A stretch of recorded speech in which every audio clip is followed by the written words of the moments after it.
All right, so today we're diving into Sun Life Financial. Now, you might just think of it as another big insurance company, but what's really going on here is a fascinating story. You've got this high growth, almost tech like engine on one side, clashing with a temporary but pretty significant setback on the other. So let's get into it and see if this engine can power through the turbulence. I want to kick things off with this number right here, 18.3%. And trust me, this isn't just some random stat. This is the key that unlocks the whole story behind Sun Life's success and shows you exactly why this isn't your average insurance company. So what is it? That's Sun Life's underlying return on equity, or ROE. The easiest way to think about it is this. For every single dollar of their own money that a company uses, how much profit does it spit out? An ROE of 18.3%, that's just incredibly efficient at turning shareholder cash into real profit, especially for an insurer. It's a huge number. Which, brings us to the big question for this whole explainer. How on earth is a company that's been around for over a century in the insurance business generating returns that you normally see from a hot tech startup? Well, the answer is a really smart, deliberate shift in their whole business model. They call this strategy structural alpha. Now, I know it sounds like some fancy Wall Street jargon, but the idea behind it is actually pretty simple and powerful. Instead of tying up mountains of cash in old-school insurance policies, they're zeroing in on businesses that don't need as much capital, like managing money for other people. It's just a much smarter and way more profitable way to operate. So let's look at the first piece of this puzzle, that powerful growth engine. This is really where that structural alpha strategy just comes roaring to life. And they're focusing their firepower on two key areas, the absolutely booming market in Asia and this really specific high-demand corner of asset management.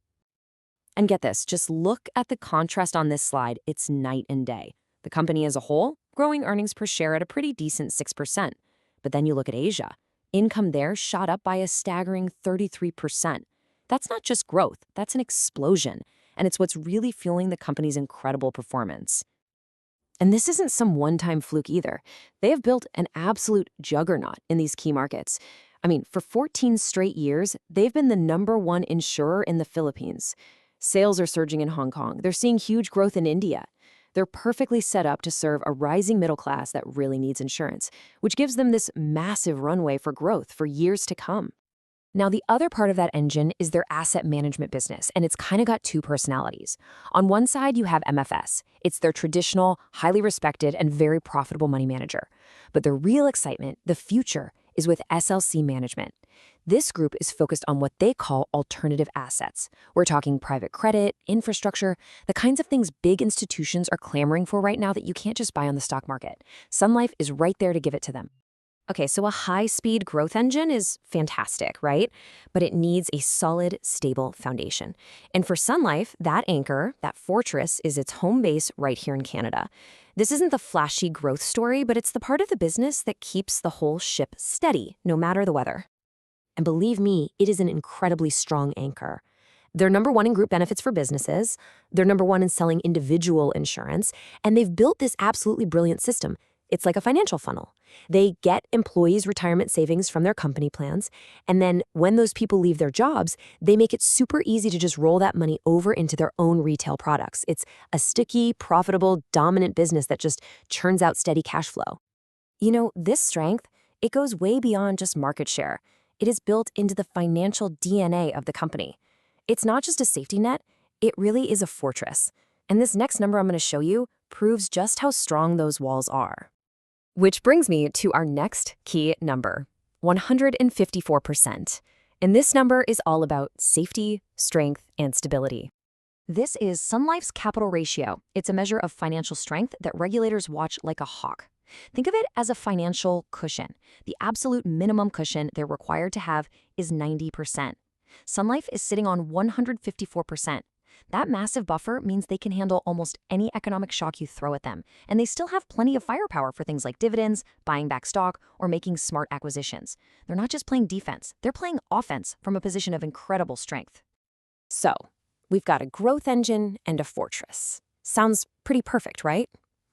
Well, no story is ever that simple, and even the strongest fortress can face a storm, which brings us to the American turnaround story.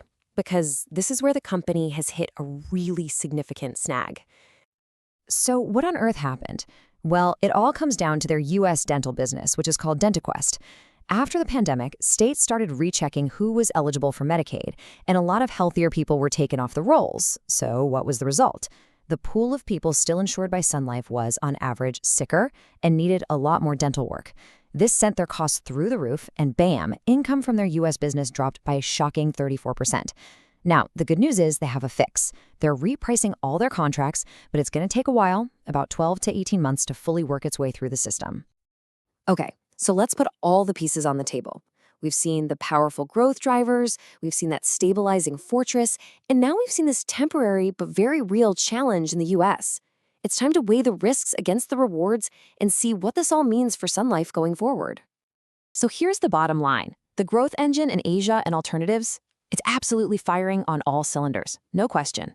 The Canadian Foundation, it's rock solid, providing that stable base. The US challenge is definitely real, but a fix is already underway. So when you step back and look at the whole picture, the long-term view, which is driven by those powerful global trends, still looks incredibly compelling. And this really gets to the heart of the matter. Right now, the market is laser-focused on this temporary problem in the US dental business. And that leaves us with one final and really important question to think about. Is today's short-term headwind actually a long-term opportunity in disguise? Could this be a rare chance to invest in a fantastic company while it's facing a bit of a storm? The answer to that is going to determine the next chapter of Sun Life's story.